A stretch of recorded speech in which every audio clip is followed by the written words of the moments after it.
आज आपण वयोवृद्ध आजींची हृदयस्पर्शी कथा ऐकणार आहोत. मी सुमन आहे. मला माहीत नव्हतं की रात्री तहान लागल्यामुळे स्वयंपाकघरात जाऊन पाणी पिणं इतकं मोठं पाप ठरेल. आज माझ्याच घरात माझ्या सुनांनी मला चोर ठरवलं होतं आणि माझे मुलं तर इतके निकम्मे निघाले की ते आपल्या बायकांसमोर काहीच बोलू शकले नाहीत. हा सर्व विचार करून मी रडत होते. तेवढ्यात माझ्या दोन्ही सुना आल्या आणि माझं सगळं सामान इकडे तिकडे फेकू लागल्या आणि त्या म्हणाल्या, सांगा तुम्ही चोरी केलेले पैसे कुठे लपवले आहेत. मी त्यांना काही बोलणार इतक्यात चोरीच्या आरोपाने आईचं मन तुटून गेलं. सुमनबाई रात्रीच्या थकव्यामुळे अजून नीट झोपेतून उठल्याही नव्हत्या. तेवढ्यात त्यांची सून प्रिया बेधडक खोलीत आली. मम्मीजी, तुम्हाला अजिबात लाज वाटत नाही का? तुम्ही इतक्या खालच्या थराला जाल असं मी कधी स्वप्नातही विचार केला नव्हता. सुमनबाई तिचं बोलणं ऐकून आश्चर्याने तिच्याकडे पाहू लागल्या. आता मी काय केलं ग सुनबाई, जे तुम्हाला इतकं सुनावत आहेस? त्यांनी हळू आवाजात म्हटलं. तर प्रियाने टोमणे मारत दोन्ही हात तिच्या छातीवर घातले आणि मोठे मोठे डोळे करत म्हणाली, तुम्ही कामच अशी करता, नाहीतर मला काही हौस नाही सकाळी सकाळी इथे येऊन तुमच्याशी वाद घालावा. बघा मम्मीजी, मी तुम्हाला सरळ विचारत आहे. मला गोलमाल बोलायची अजिबात सवय नाही. सुमनबाई पुढे काही बोलणार इतक्यात प्रिया मध्येच बोलली, तुम्ही रात्री स्वयंपाकघरात गेला होतात ना? आधी मला हे स्पष्ट सांगा. सुमनबाईंनी मान हलवत म्हटलं, हो सुनबाई, मला तहान लागली होती आणि माझ्या खोलीतल्या भांड्यात पाणी नव्हतं, म्हणूनच मी पाणी घ्यायला गेले होते. इतकं ऐकताच प्रिया जोरात ओरडली, आरोहीचे बाबा लवकर या, बघा तुमच्या आईचे लक्षणं, आणि पूजा तूही इकडे ये. प्रियाला असं ओरडताना पाहून सुमनबाई घाबरलेल्या आवाजात म्हणाल्या, सुनबाई, मी असं काय केलं की तू सगळ्यांना ओरडून इथे गोळा करत आहेस? प्रिया रागाने आणखी मोठ्याने म्हणाली, सगळे येऊ द्या, मग मीच तुम्हाला सांगते. तिचा आवाज ऐकून तिचा नवरा समीर आणि धाकटी सून पूजा रोहनसोबत खोलीत आले. समीर आत येताच रागाने म्हणाला, काय झालंय, सकाळी सकाळी एवढा गोंधळ कशाला? तर त्याचा धाकटा भाऊही आश्चर्याने म्हणाला, हो वहिनी, सांग ना काय झालंय, आणि तुम्ही आम्हा सगळ्यांना आईच्या खोलीत का बोलवलं? तेवढ्यात प्रिया जोरात म्हणाली, तुम्ही स्वतःच बघा, मी फक्त एवढंच विचारत आहे की आपल्या मम्मीजी अर्ध्या रात्री चोरून स्वयंपाकघरात काय करायला गेल्या होत्या. सुमनबाई हे ऐकून थक्क झाल्या. त्या म्हणाल्या, मी चोरून गेले नव्हते ग, मला तहान लागली होती म्हणून पाणी प्यायला गेले होते. अरे वा, पाणी प्यायला गेल्या होत्या का, की स्वयंपाकघरात डोकवायला? हे ऐकून समीर कपाळावर आठ्या घालत म्हणाला, प्रिया, आई फक्त पाणी प्यायला गेल्या होत्या, यात एवढा तमाशा कशाला? पण प्रिया कुठे थांबणारी होती. ती अजून कडक आवाजात म्हणाली, पाणी प्यायला गेल्या होत्या तर फक्त पाणीच पिऊन आले असत्या ना, मग स्वयंपाकघर साफ करायला का लागल्या? हे ऐकून पूजा देखील प्रियाच्या बाजूने म्हणाली, अगदी बरोबर ताई, मम्मीजींना रात्री साफसफाईचा छंद का सुचला कोणास ठाऊक? रोहन, जो आत्तापर्यंत शांत होता, तो वैतागून म्हणाला, अगं वहिनी, यात एवढं रागवण्यासारखं काय आहे? आईने 2 भांडी धुतली असतील तर त्यात काय चूक केली? अरे तुम्हाला माहीत नाही देवरजी, साफसफाईपर्यंत ठीक होतं, पण मी स्वयंपाकघरात 5,000 रुपये ठेवले होते आणि तेही तुमच्या आईने साफ केले आहेत. त्यांना पैसेच हवे होते तर तोंड उघडून माझ्याकडे मागितले असते, पण या वयात चोरी करणं त्यांना शोभतं का? प्रियाच्या या बोलण्याने जणू वातावरण आणखीन भयंकर झालं. घरात लहान सहान मुलं आहेत, सांग ना, ती लेकरं यांच्याकडून काय शिकतील? मी खरंच खूप त्रासले आहे मम्मीजी तुमच्या प्रत्येक वेळच्या वागण्याने. तिने साडीचा पदर कमरेत खोचला आणि रागाने सासूकडे पाहू लागली. सुमनबाईचे डोळे ही अपमानाची वागणूक पाहून भरून आले. त्यांचे अश्रू वाहू लागले. त्यांनी थरथरत्या ओठांनी म्हणाल्या, सुनबाई, एवढा मोठा आरोप करण्याआधी एकदा तरी विचार करायला हवा होतास. मी तुमचे पैसे कशाला घेईल? मला पैशांचं काय करायचं आहे? मी कोणाचेही पैसे घेतलेले नाहीत. समीर, जो आत्तापर्यंत शांत उभा होता, तो रागाने म्हणाला, अगं आई, जर तू पैसे घेतले असतेस तर सरळ सांग ना, सकाळी सकाळी एवढा तमाशा कशाला करत आहात? मुलाच्या तोंडून हे ऐकून सुमनबाईंचे डोळे आणखीनच मोठे झाले. ज्याला वाढवण्यासाठी त्यांनी आयुष्य खर्च केलं होतं, तोच मुलगा आज त्यांच्यावर चोरीचा आरोप करत होता. सुमनबाईंच्या डोळ्यातून अश्रू सतत वाहत होते. त्यांनी आशेने त्यांच्या धाकटा मुलगा रोहनकडे पाहिलं की कदाचित तो तरी त्यांच्या बाजूनी बोलेल, पण रोहन मात्र शांत उभा राहिला. त्याच्या डोळ्यात आईसाठी ना माया होती ना सहानुभूती. तेवढ्यात प्रियाने मोठा श्वास घेत टोमणा मारत म्हटलं, आता हे खोटे अश्रू ढाळून काय उपयोग नाही मम्मीजी. खरं तर पैसे तुम्हीच चोरले आहेत. या घरात राहून तुम्हाला खाण्यापिण्याची कसली कमी आहे, तरीही तुमचा लोभ काही संपत नाही. रोहनने मान हलवत म्हणाला, हो वहिनी, तुम्ही बरोबर म्हणताय. मला हे सगळं ऐकून खूप वाईट वाटतंय. आई, मला तुमच्याकडून ही अपेक्षा नव्हती. आता तरी खरं सांगा. सुमनबाईचं मन हे सगळं ऐकून आतून पूर्णपणे तुटलं होतं. त्यांनी थरथरत्या हातांनी अश्रू पुसले आणि अडखळत आवाजात म्हणाल्या, रोहन बाळा, तुलाही असंच वाटतंय का की मीच पैसे चोरलेत? रोहन क्षणभर आईकडे पाहत राहिला आणि मग त्याने नजर वळवली. आई, जर तू पैसे घेतले नाहीस तर पैसे गेले कुठे? घरात बाहेरचं कोणीच येत नाही. हे शब्द ऐकताच सुमनबाईचं डोकं फिरायला लागलं. त्यांना चक्कर येऊ लागली. याच घरात जन्मलेले वाढलेले मुलं आज स्वतःच्या आईवर विश्वास ठेवत नव्हते. चक्कर येऊन त्यांचे पाय डगमगले आणि त्या तिथेच खाटेवर बसल्या आणि हळू आवाजात म्हणाल्या, जर तुम्हा सगळ्यांना असंच वाटत असेल तर ठीक आहे. आता मी स्वतःच्या बचावात काही बोलणार नाही. प्रियाने तोंड वाकडं करत म्हटलं, बघितलंत ना, खोटं पकडलं गेल्यावर आता बोलणंच बंद केलं. चला, पुरे झालं. आम्हाला अजून कामं आहेत. इतकं बोलून ती रागाने पाय आपटत खोलीतून बाहेर निघून गेली आणि बाकीचेही आपापल्या खोलीत निघून गेले. सुमनबाई तिथेच बसून राहिल्या आणि त्यांच्या लाल डोळ्यातून अश्रू सतत वाहत राहिले. त्यांच्या मनात फक्त एकच प्रश्न घोळत होता की खरंच आता या घरात माझं कोणीच उरलं नाही का? आईच्या वाट्याचं दुःख आणि 2 समोस्यांची भूक. सुमनबाईंना तो दिवस आठवू लागला जेव्हा त्यांचं घर आनंदाने भरलेलं होतं. त्या आपल्या खोलीत तयार होत होत्या आणि त्यांचे पती माधवराव वारंवार दारातून डोकवत होते, अगं, अजून किती वेळ लागणार आहे? लवकर कर, नाहीतर लग्न उरकून जाईल आणि आपण शेवटी पोहोचू. माधवराव हसत म्हणाले तर सुमनबाई हसल्या आणि साडीचा पदर नीट करत म्हणाल्या, शेवटी मुलाची आई आहे तर नीट तयार व्हायलाच हवं ना. त्या दिवशी घरात आनंदाचं वातावरण होतं. त्यांचा मोठा मुलगा समीरचं लग्न होतं आणि सगळं कुटुंब हसण्यातच रमलं होतं. सुमनबाईंनी सुनेच्या स्वागतासाठी खूप तयारी केली होती. प्रत्येक छोट्या मोठ्या गोष्टींची काळजी घेतली होती की सुनेला कोणताही त्रास होऊ नये. प्रिया जेव्हा पहिल्यांदा नवरी बनून आली होती तेव्हा सुमनबाईंनी तिला प्रेमाने मिठी मारली होती आणि त्या म्हणाल्या होत्या, बाळा, आता हे घर तुझंच आहे. काहीही गरज असेल तर निसंकोच सांग. पण आज तीच प्रिया त्यांच्यावर चोरीचा आरोप करत होती. त्यांचे स्वतःचे मुलं त्यांची बाजू खोटी ठरवत होते. आठवणींचा हा प्रवाह इतका खोल होता की सुमनबाईंच्या डोळ्यातून पुन्हा अश्रू वाहू लागले. त्या मनातच म्हणाल्या, काश आज तुम्ही जिवंत असता माधवराव, तर मला माझ्याच माणसात परकी असल्यासारखं वाटलं नसतं. सुमनबाई अजूनही विचारातच हरवल्या होत्या. तेवढ्यात दारावर चाहूल लागली. त्यांनी वर पाहिलं तर धाकटी सून खोलीत आली आणि काही न बोलता टेबलावर चहा ठेवून निघून गेली. त्यांनी मनातच विचार केला, आधी जेव्हा त्यांचे पती जिवंत होते तेव्हा त्यांच्यासोबत सकाळचा चहा पिण्याची मजाच वेगळी होती. ते नेहमी म्हणायचे, सुमन, तू माझ्यासोबत बसून चहा घेत नाहीस तोपर्यंत मला बरं वाटत नाही. माझ्या दिवसाची सुरुवातच होत नाही. पण आज एकट्या बसलेल्या सुमनबाईंसाठी तो चहा जणू विषाचा प्याला वाटत होता. वेळ निघून गेला आणि संध्याकाळ झाली. सुमनबाईंनी सकाळपासून काहीच खाल्लेलं नव्हतं. पोटात विचित्र कळा उठत होत्या. अशक्तपणाही जाणवत होता. त्यांनी इकडे तिकडे पाहिलं पण घरात कुणीही नव्हतं जे त्यांना विचारेल की त्यांनी काही खाल्लंय का. मुलं सुना सगळे आपापल्या कामात व्यस्त होते. त्या हळूहळू खाटेवरून उठल्या आणि दारामागे टांगलेली आपली पिशवी उतरवली. त्यात काही नाणी होती जी त्यांनी कधीतरी साठवून ठेवली होती. पिशवी घट्ट पकडून त्या घराच्या दाराकडे निघाल्या. पण जशा बाहेर पडणार तेवढ्यात मोठ्या सुनेचा कडक आवाज आला, मम्मीजी, आता कुठे चाललात? सुमनबाई थांबल्या आणि हळू आवाजात म्हणाल्या, मी जरा बाहेर जाऊन येते. तेव्हाच त्यांची सुनबाई म्हणाली, बाहेर जाण्याची काय गरज आहे? कुठे शेजार पाजारात बसून तुमची दुःखद कथा सांगायला तर जात नाहीत ना, जेणेकरून लोकांची सहानुभूती मिळेल आणि आमची बदनामी कराल. हे ऐकून सुमनबाईंचं मन हादरलं. त्यांनी हळू आवाजात म्हणाल्या, नाही ग सुनबाई, मी जरा फिरून येते. प्रिया तोंड वाकडं करत म्हणाली, ठीक आहे, पण जास्त दूर जाऊ नका. मग घरचं काम कोण करणार? सुमनबाई काहीच बोलल्या नाहीत. त्यांच्या डोळ्यात पाणी आलं आणि त्या जड पावलांनी बाहेर पडल्या. त्यांच्या चालण्यात आधीसारखी ताकद नव्हती, पण मनात एकच विचार होता की आता एका आईला 2 घासांसाठीही भटकावं लागणार. त्यांनी पिशवी घट्ट पकडली आणि पुढे निघाल्या. थोडं पुढे गेल्यावर त्यांना रस्त्यात समोसे विकणारा दिसला. त्यांना खूप भूक लागली होती म्हणून त्यांनी विचार केला, 1 प्लेट समोसे खाऊया. मग त्यांनी विचारलं, बाळा, 1 समोसा कितीला आहे? अम्माजी, पूर्ण प्लेट 30 रुपयांची आहे. हे ऐकून सुमनबाईंनी पिशवीत डोकावलं. मग स्वतःशीच म्हणाल्या, फक्त 10 रुपये कमी आहेत. उदास होऊन त्या म्हणाल्या, बाळा, माझ्याकडे 10 रुपये कमी आहेत. समोसावाला त्यांची अवस्था पाहून म्हणाला, काही हरकत नाही अम्माजी, तुम्ही मला 20 रुपये द्या. सुमनबाईंच्या डोळ्यात क्षणभर आशेची किरण चमकली. त्यांनी थरथरत्या हातांनी पैसे काढून त्याला दिले. गरम समोश्यांच्या सुगंधाने त्यांची भूक आणखीन वाढली. त्यांनी पहिला घास तोडताच जुन्या आठवणी जाग्या झाल्या. अगं आई, पटकन समोसे दे ना, मला खूप भूक लागली आहे. धाकटा मुलगा रोहनचा आवाज आजही त्यांच्या कानात घुमत होता. जेव्हा त्यांची मुलं लहान होती तेव्हा त्या स्वतः प्रेमाने त्यांच्यासाठी समोसे बनवत होत्या. दोन्ही मुलं मजेत समोसे खात बसायचे. त्यांचे पतीही हसत म्हणायचे, अरे वा, आज तर असा सुगंध येतोय, फक्त वासानेच पोट भरेल वाटतंय.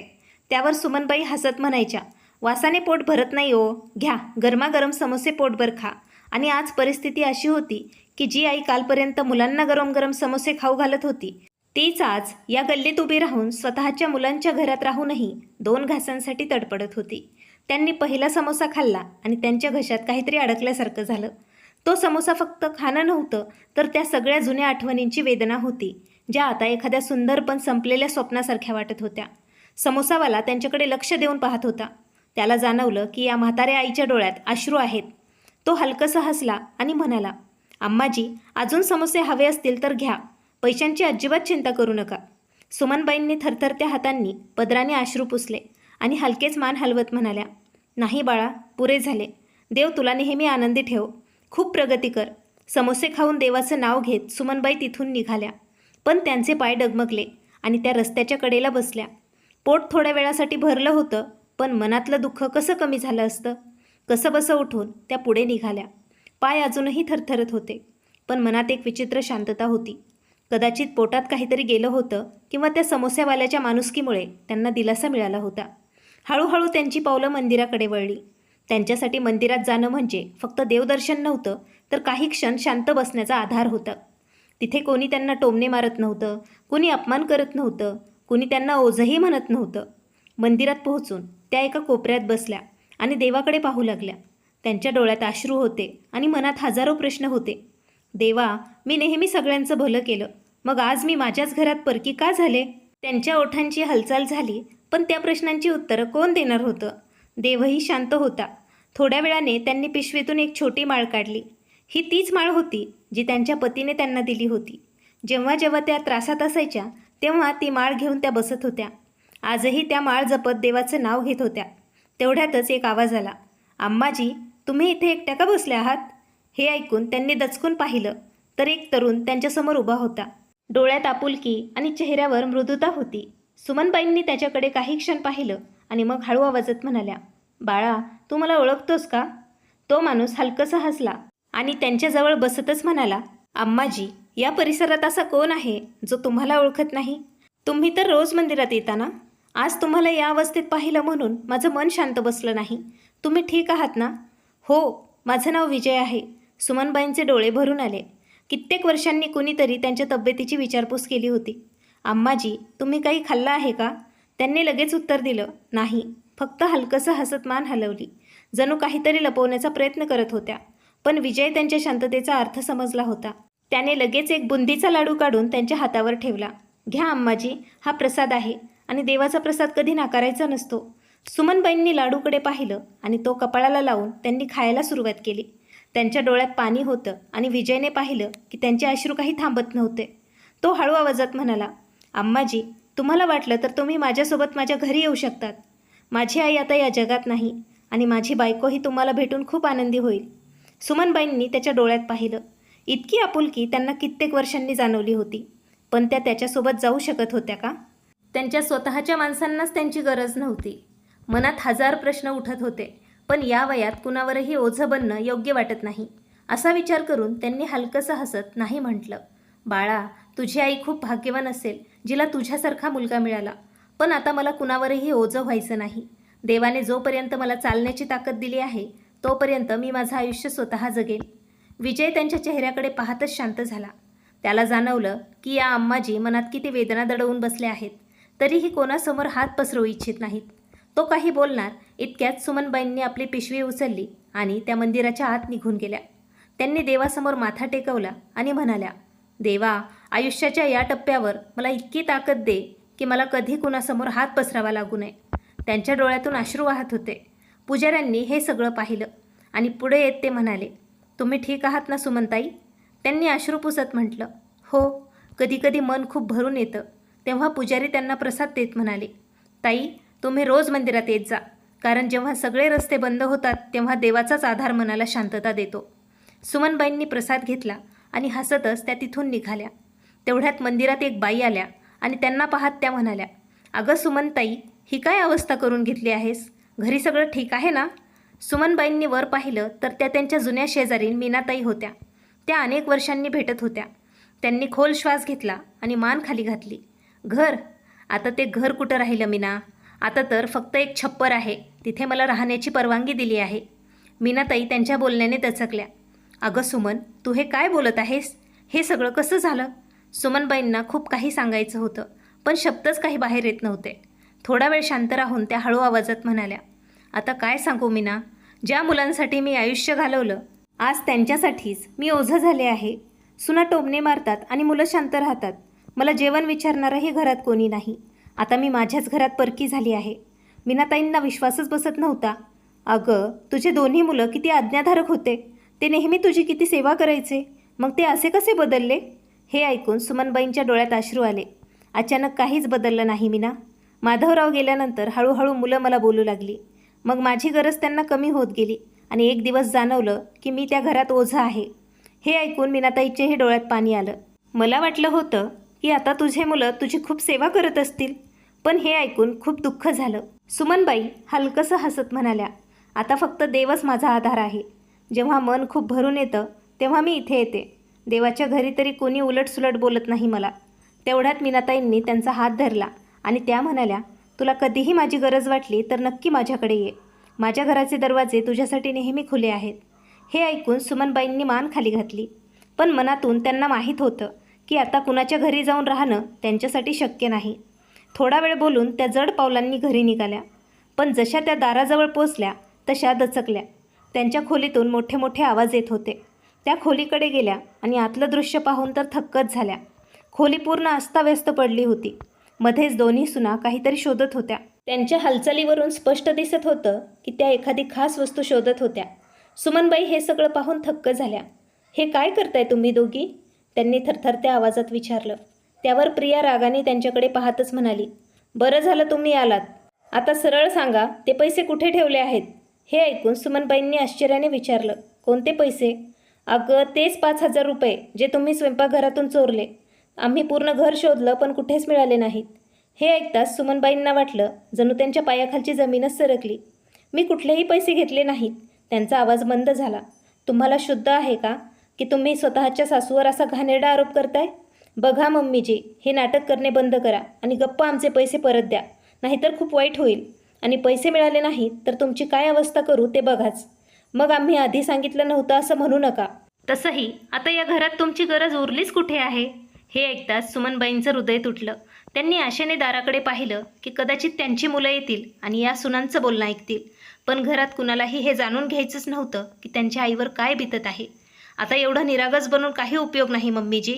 पैसे मिळाले नाही तर या घरात तुमचं राहणंही कठीण करू, प्रिया टोमणे मारत म्हणाली. सुमनबाईंच्या डोळ्यातून अश्रू वाहू लागले. त्यांनी आपल्या खाटेकडे पाहिलं आणि थकलेल्या पावलांनी जाऊन त्यावर बसल्या. प्रिया खूपच संतापली होती. ती पुढे आली आणि एका झटक्यात सुमनबाईंची पिशवी त्यांच्या हातातून तिने हिसकावून घेतली. त्यामुळे सुमनबाई घाबरल्या. प्रिया म्हणाली, बघते यात काय आहे, कदाचित चोरीचे पैसे यात लपवले असतील. हे ऐकून सुमनबाई घाबरल्या. नाही सुनबाई, यात काहीच नाही, फक्त माझ्या काही जुन्या वस्तू आहेत. पण प्रियाने त्यांचं काहीच ऐकलं नाही. तिने लगेच पिशवीची गाठ सोडली आणि सगळं सामान जमिनीवर फेकलं. त्या पिशवीत काही जुने कपडे आणि एक फोटो होता. प्रिया फोटो जमिनीवर पाहत म्हणाली, यात पैसे नाहीत, फक्त कचरा भरलाय.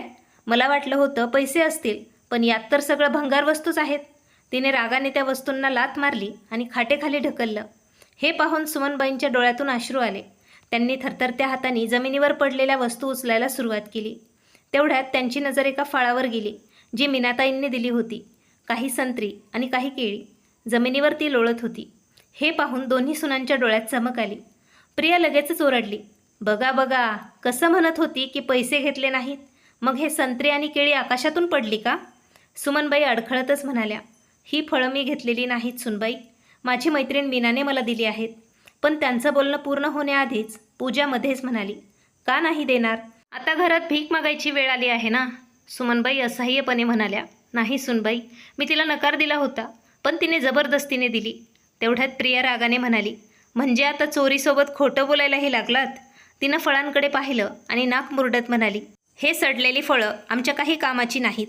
तिने लाथ मारून ती फळं दूर फेकली. बस करा, खूप झालं. सुमनबाईंनी अचानक धैर्य एकवटलं आणि मोठ्याने म्हणाल्या, खूप ऐकलं मी तुमचं, आता पुरे. त्यांना रागात पाहून दोन्ही सुना एकमेकींकडे पाहू लागल्या आणि खांदे उडवत तिथून निघून गेल्या.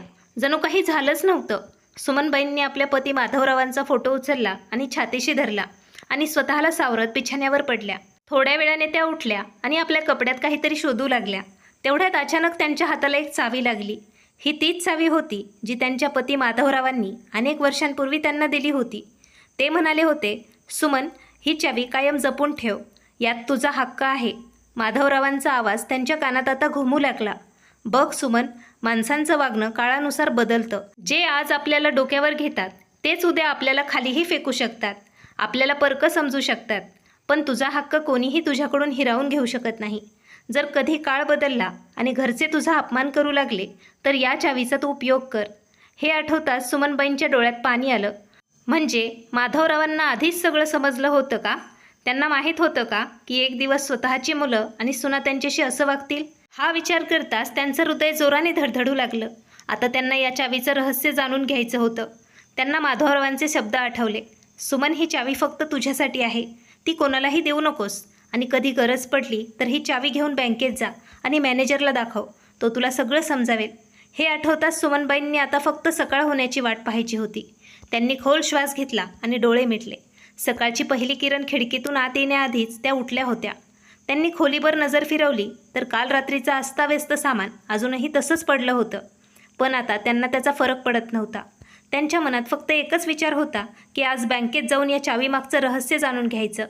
त्यांनी चावी साडीच्या पदरात घट्ट बांधली आणि जुनी पिशवी खांद्यावर घेत दरवाजाकडे निघाल्या. पण दार उघडताच समोर प्रिया उभी होती. कुठे चाललात मम्मीजी? मंदिरात का? सुमनबाईंनी हळू आवाजात म्हणाल्या. हो सुनबाई, मंदिरातच जात आहे. त्यावर प्रिया त्यांच्याकडे वर खाली पाहत म्हणाली, मला तसं वाटत नाही. तुम्ही मंदिरात जात नाही तर कुठे दुसरीकडे जाताय असं वाटतंय. आता कोणतं नवीन नाटक करायचं आहे कोण जाणे. सुमनबाईंनी तिच्या बोलण्यावर काहीच उत्तर दिलं नाही आणि खोटं हसत पुढे निघून गेल्या.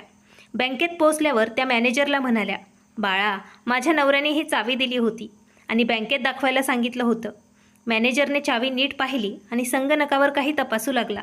काही मिनिटांनी तो उठून कॅबिनमध्ये गेला. थोड्या वेळात तो परत आला आणि त्याच्यासोबत बँकेचा एक मोठा अधिकारीही आला होता. तो म्हणाला, अम्माजी, तुम्ही आमच्यासोबत या. हे ऐकून सुमनबाईंचं हृदय जोराने धडधडू लागलं. त्या त्यांच्यासोबत केबिनमध्ये गेल्या आणि खुर्चीवर बसत म्हणाल्या, बाळा, मला काहीच समजत नाही. ही चावी कशाची आहे? मॅनेजर हसत म्हणाला, अम्माजी, ही साधी चावी नाही. आधी तुमचं ओळखपत्र द्या, कारण तुमची ओळख तपासावी लागेल. बँकेचे नियम खूप कडक असतात. सुमनबाई हलकसं हसत म्हणाल्या, मला माहीत होतं बाळा की ओळखपत्र लागेल, म्हणून मी ते सोबत आणलं आहे. त्यांनी पिशवीतून ओळखपत्र काढून मॅनेजरला दिलं. त्याने सगळी प्रक्रिया पूर्ण केली आणि एका कर्मचाऱ्याला बोलवलं. तो त्यांना लॉकर रूममध्ये घेऊन गेला आणि म्हणाला, अम्माजी, हा तुमचा लॉकर आहे. तुम्ही तुमच्या चावीने तो उघडू शकता. लॉकर उघडताच त्यांच्या डोळ्यात आश्चर्य दाटलं. आत काही दागिने, जमीन जुमल्याचे कागद आणि एक मोठं पाकिट होतं. सुमनबाईंनी थरथरत्या हातांनी ते पाकिट उघडलं तर त्याच्या आत त्यांच्या पतींनी लिहिलेलं पत्र होतं. सुमन, जर आज तू हे पत्र वाचत असशील तर कदाचित मी या जगात नसेन. पण माझा प्रयत्न नेहमीच हाच होता की तुला कधी कोणत्याही गोष्टीची कमी पडू नये. मी आयुष्यात जे काही कमवलं ते तुझ्या नावावर केलं आहे. हा लॉकर तुझ्या सुरक्षिततेसाठी आहे, जेणेकरून तुला कधी कुणासमोर हात पसरावे लागू नये. हे वाचताच सुमनबाईंच्या डोळ्यातून अश्रू वाहू लागले. त्यांना त्यांच्या पतीचे प्रत्येक शब्द आठवू लागले. त्यांच्या मनात नवी आशा निर्माण झाली. त्यांनी ते पत्र छातीशी धरलं आणि खोल श्वास घेतला. त्यांच्या आयुष्यातील दुःख संपवण्याची ताकद त्यांना आता मिळाली होती. मॅनेजर हळू आवाजात म्हणाला, अम्माजी, तुम्हाला हवं असेल तर हे सगळं तुमच्या बचत खात्यात ट्रान्स्फर करू शकता किंवा काही पैसे काढू शकता. सुमनबाईंनी म्हटलं, मला थोडे पैसे काढायचे आहेत आणि बाकी माझ्या खात्यात तुम्ही जमा करा. थोड्याच वेळात पैसे त्यांच्या खात्यात जमा झाले आणि काही रक्कम त्यांच्या हातात देण्यात आली. त्यांनी कागदपत्र आणि दागिने सुरक्षितपणे बँकेतच ठेवले. त्या बँकेतून बाहेर आल्या तेव्हा सूर्य खूप तेजाने चमकत होता. आता कुठे जावं असा विचार करत त्या उभ्या होत्या. तेवढ्यात मागून आवाज आला, अम्माजी. त्यांनी मागे वळून पाहिलं तर तो विजय होता, जो काही दिवसांपूर्वी मंदिरात भेटला होता. अम्माजी, तुम्ही इथे बँकेत? विजय जवळ येत त्यांना म्हणाला.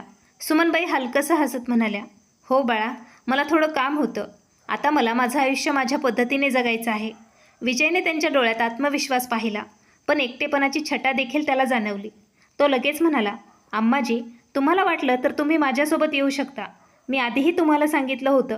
विजयचे शब्द त्यांना खरे वाटले, पण त्या कुणावरही ओझं व्हायला तयार नव्हत्या. म्हणून त्या म्हणाल्या, विजय बाळा, आता मला कुणावरही ओझं व्हायचं नाही. विजय हसतच म्हणाला, तुम्हाला कोणी सांगितलं की तुम्ही माझ्यावर ओझं व्हाल? आईचं घर तिचंच असतं. तुम्हाला जितके दिवस राहायचं असेल तितके दिवस तुम्ही राहा आणि मन झालं तर स्वतःचा मार्ग तुम्ही निवडा, पण एकदा माझ्यासोबत चला तरी.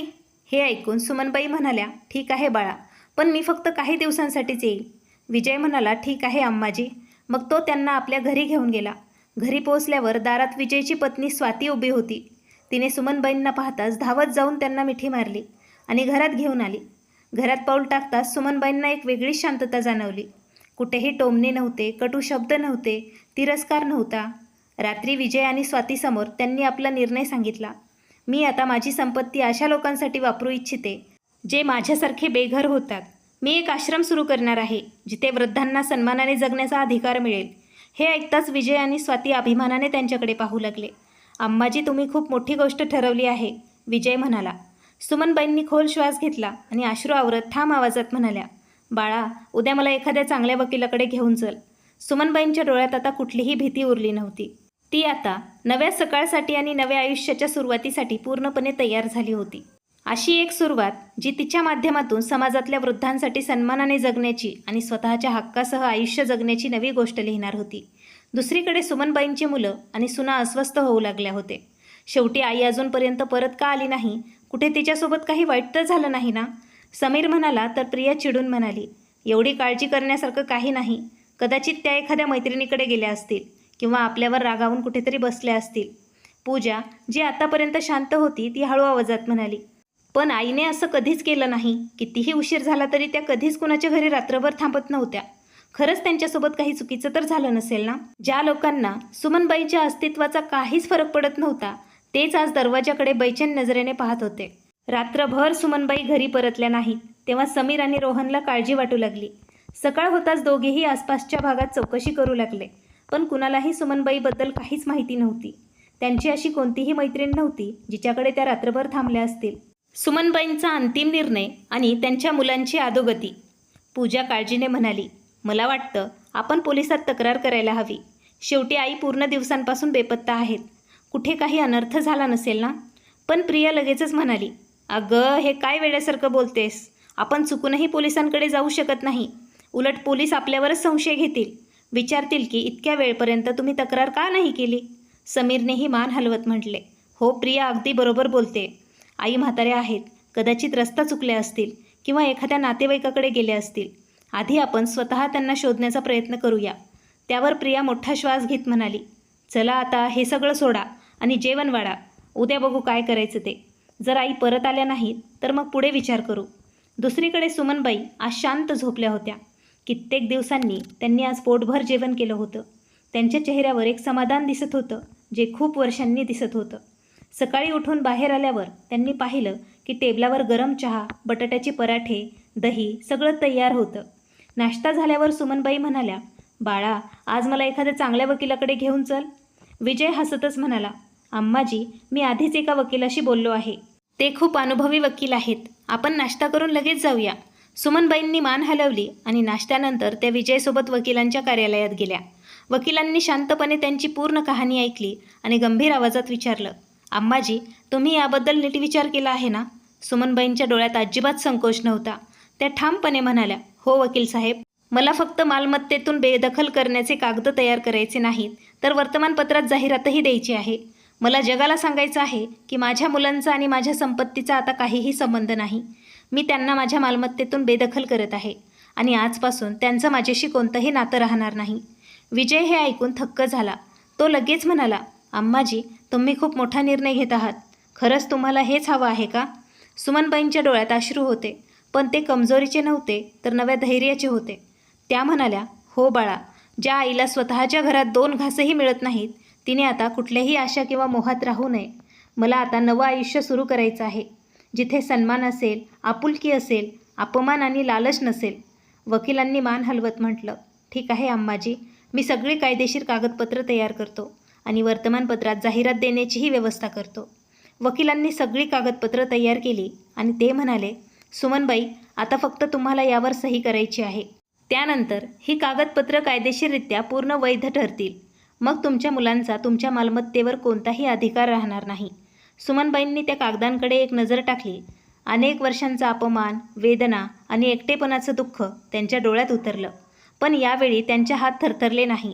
त्यांनी कोणताही संकोच न करता सर्व कागदांवर सही केली. विजय आणि स्वाती शांतपणे हे सगळं पाहत होते. वकिलांना कागद सांभाळत ते म्हटले, तुम्ही निर्धास्त राहा अम्माजी. उद्या सकाळपर्यंत ही बातमी वर्तमानपत्रात छापून येईल आणि कायदेशीरदृष्ट्याही तुमच्या मुलांचा तुमच्याशी कोणताही संबंध राहणार नाही.